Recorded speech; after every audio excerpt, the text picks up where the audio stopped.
Generasi hari ini berbeda dengan generasi sebelumnya, karena generasi hari ini lahir di tengah kecanggihan teknologi digital, sehingga mereka dimanjakan game online dan media sosial.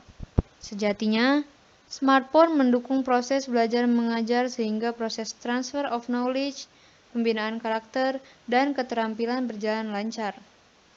Namun, kita sering menjumpai remaja yang berada dalam sebuah forum tanpa berkomunikasi satu dengan yang lain karena asyik dengan dunianya sendiri. Meminjam bahasa Don Tapscott, generasi ini adalah generasi acuh tak acuh. Minat mereka hanya mengenai budaya populer, para pesohor, dan teman-teman mereka. Hal itu menunjukkan bahwa teknologi digital membawa sejumlah dampak positif dan negatif. Menurut Fodor dan Solomon, pembelajaran di zaman informasi ini mempunyai kecenderungan gaya aktif, sekuensial, sensing, dan visual. Fokus pembelajaran adalah pembelajaran seumur hidup, bukan demi ujian semata. Guru tidak perlu khawatir jika siswa lupa tanggal peristiwa penting dalam sejarah, karena mereka dapat mencarinya melalui buku dan web. Guru perlu mengajari mereka cara belajar yang baik dan mendorong mereka untuk gemar membaca dan menulis.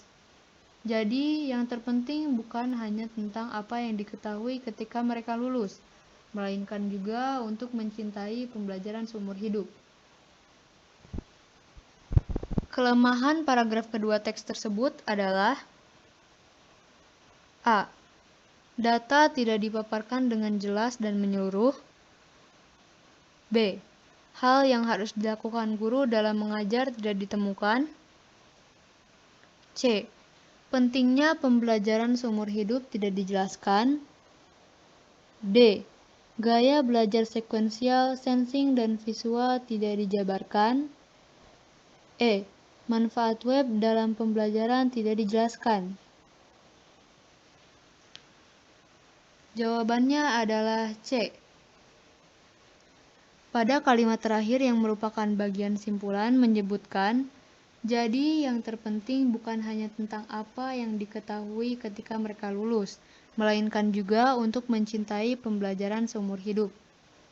Seharusnya, pada kalimat penjelas yang terdapat pada paragraf tersebut perlu juga menjelaskan tentang pembelajaran seumur hidup, karena hanya menyebutkan bahwa pembelajaran seumur hidup merupakan faktor pembelajaran, bahkan meminta para siswa mencintai pembelajaran seumur hidup tanpa menjelaskan lebih detail yang menyinggung bagian itu.